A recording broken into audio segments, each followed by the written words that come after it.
Thank you very much, Richard. Ladies and gentlemen, Commissioner Hogan, Executive Director Barral, and distinguished guests, I must first of all commence by offering the apologies of Minister Naughton, who unfortunately, as you know, had an accident over Christmas and unfortunately cannot be here with us today.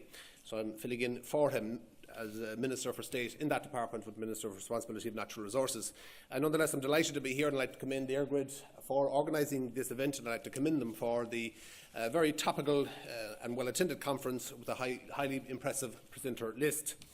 This session is dedicated to planning for our energy future, and I hope to provide a brief overview of what underpins national energy policy planning, as well as an outline of Ireland's thinking in relation to important developments arising within the wider EU energy context. I would also provide an overview of the analysis and planning being carried out in relation to Brexit.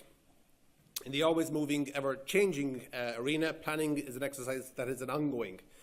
It seems that at every turn we're forced to contemplate to virtually inhabit the future. If it's not 2020 vision, then it's the 2050 roadmap. If it's not the obligatory national targets, then it's the emissions reductions requirements. And what about those two words that are ever present here and now, which is of course the seemingly far removed climate change, or in certain countries removed from the website of the Environmental Protection Agency. But anyway, in the very simple terms, energy is one sector in particular in which you are essentially always in planning mode, planning for energy future.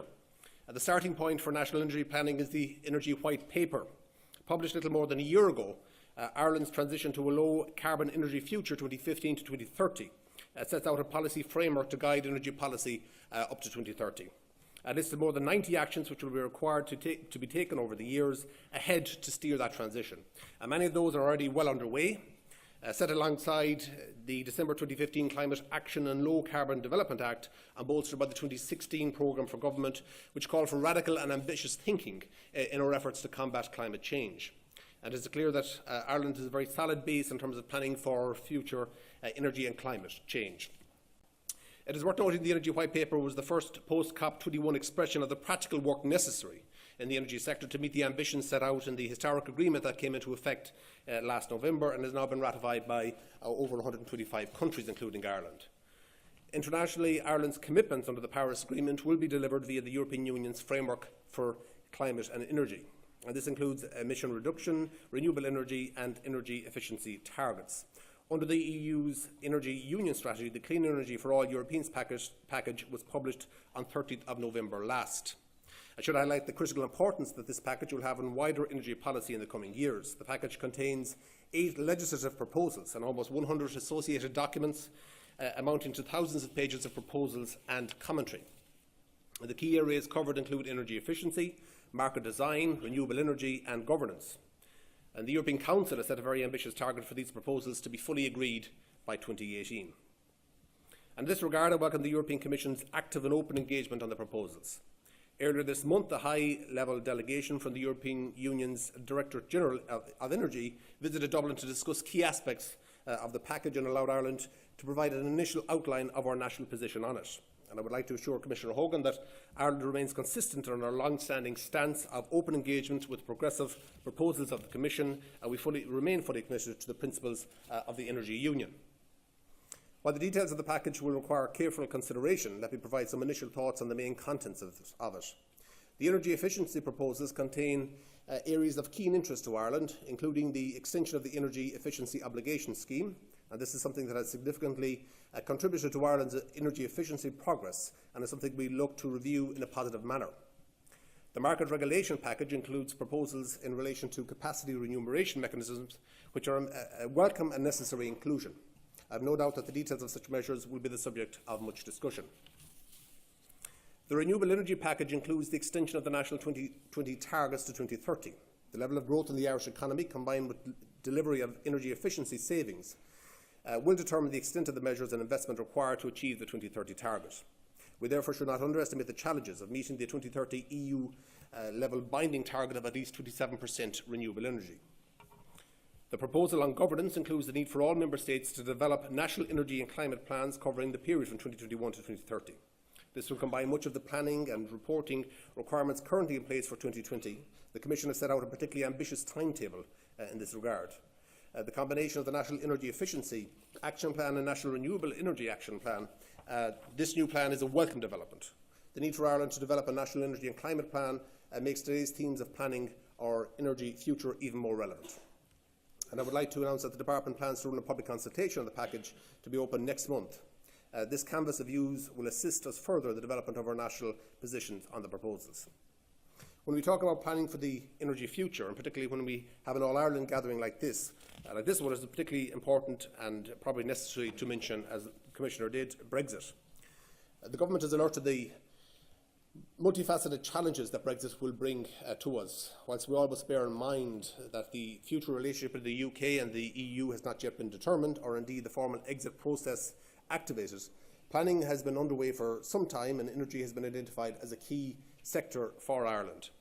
At the highest level, the Taoiseach has convened a Cabinet Committee on Brexit and an All-Ireland Civil Dialogue, which the next plenary of the dialogue is scheduled to take place next month.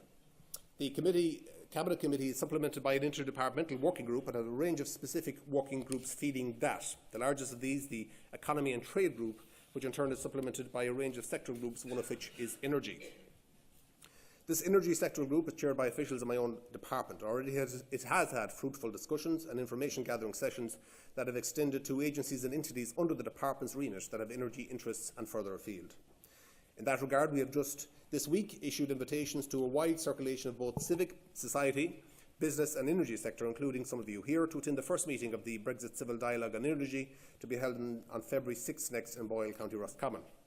An extensive programme of engagement with all other EU governments and the EU institutions, including the Commission's Brexit Task Force, is well underway, and this engagement is being intensified, of course, through 2017. Minister Naughton has himself already held bilateral discussions with ministerial representatives on a range of countries, and Commissioner Kyne on the subject of Brexit and the unique challenges faced by Ireland. The Taoiseach and ministers will continue to meet and engage with their EU counterparts over the coming weeks to emphasise Ireland's concerns and to ensure that they are fully reflected in the EU position once negotiations commence. This activity is reinforced by extensive agreements at diplomatic and official level. The Government is acutely aware of the potential risks and challenges for the Irish economy and will remain fully engaged on the aspect as negotiations proceed. An important part of our preparations for the Brexit negotiations is ensuring that our particular concerns are heard and understood throughout Europe. And the engagement with our EU partners with our EU institutions is critical therefore, and I'm sure Commissioner Hogan is playing an active role as well with the, as they say, with the Irish jersey on, and I know that he has made comments in the last number of weeks on that. In the energy sector, it's critical to ensure that trade and energy continues between UK and EU member states. The continued operation and development of the single electricity market is also a key priority for the Minister and the Government. We are also busy cultivating existing relationships and structures that lie beyond the EU. In that regard, I'm pleased to welcome Dr. Burrell of the International Energy Agency here today. As an energy leader in the global arena, Dr. Burrell will be aware of Ireland's long-standing positive relationships with the IEE. Ireland is the founding member of this leading organisation and is represented and active on the wide variety of its working groups, including its governing board. Here in Ireland, Dr. Burrell, we share the goals of the IEA you lead as you continue to work tirelessly to ensure that secure, reliable, affordable and clean energy for all as you seek to further global energy cooperation in the energy arena. Later this year, the IEE will in Paris host the agency's biennial Energy Ministerial. Now, this will be an important occasion and will, I expect, seek to build on Dr. Burrell's vision endorsed at the ministerial gathering on strengthening the agency's role as an alternative voice on energy global policy. A key part of the IE's work is carrying out peer reviews of member countries' energy policies. Ireland's next in-depth review is due to take place 1 year from now, and I look forward to welcoming the IE team to those discussions. Of all sectors of our economy, it could reasonably argue that electricity is one that is most joined up between the two jurisdictions on our island. As I mentioned, Minister Naughton has publicly identified the continued operation of the All-Ireland single electricity market as a key priority in Brexit negotiations. Indeed, the single energy market has also been identified. In Prime Minister May's letter of last year to the offices of the First and Deputy First Minister in Northern Ireland, she recognised the unique issues raised by the single energy market. and noted that resolving these will be a priority for government.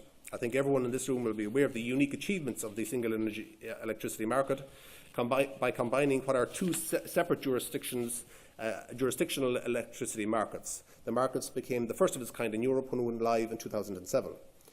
The market has been highly successful in achieving its primary goals, those of providing at least core source of electricity generation to meet customer demand at any time across the whole island of Ireland, while also maximising long-term sustainability and reliability. The market is now in the process of being redesigned as an integrated single electricity market, so as to fully comply with EU regulations and for the realisation of further efficiencies. The process sees further strong cooperation between governments and organisations in Ireland, Northern Ireland and the EU and the UK. And I want to restate today the firm commitment of the Irish Government to the ongoing successful development of the integrated single electricity market. The single market supports growing economies through efficient electricity market operations, and Ireland continues to experience significant economic growth. It is therefore vital that the electricity system as a whole is efficient and supports such growth. In particular, it is critical that we have adequate grid infrastructure fit for purpose and fit for growing economies. And a critical proposed support for the market is the second north-south interconnector. Authorities in both jurisdictions are clear in our support for this vital element of electricity grid infrastructure. As set out in the Energy White Paper and the EU energy policy, there is a need for appropriate energy infrastructure, including energy networks and interconnection with other countries' energy systems. A key barrier to the efficient operation of the single electricity market has been the limited interconnection between the electricity systems of Ireland and Northern Ireland. With only one interconnector of scale between the two electricity systems, they cannot operate as a single system. This limits the benefits that can be derived from the single electricity market. And as the Commissioner said, the decision of Bord Pleanála on 21st of December last to approve the development of the interconnector that lies within Ireland's jurisdiction was a hugely significant one for the single electricity market. The inquiry in Northern Ireland resumes on 22nd of February, and I'm sure that most of here present will be watching with interest the development of this planning process over the coming months. As well as the North-South interconnector, Ireland must actively explore other interconnection possibilities with Britain and further afield. In that regard, there are two existing proposals for interconnection: the Green Link interconnector to Wales and the Celtic interconnector to France. My department plans to commence a process to commission research into interconnection next month, the outputs of which will be further informed policy in this whole area. In conclusion, planning for our energy future involves a lot of moving parts and a lot of conflicting objectives and arguments. We can only do the best we can, but the exercise we undertake in our attempts to reach decisions, and those decisions we do reach, are of fundamental importance to our children and grandchildren. And in this room, all of you play a part in the energy transition in one shape or other. And I wish you well in your endeavours. I'd like to once again thank EirGrid's for the invitation here today, and wish you well in the rest of your deliberations. Good morning.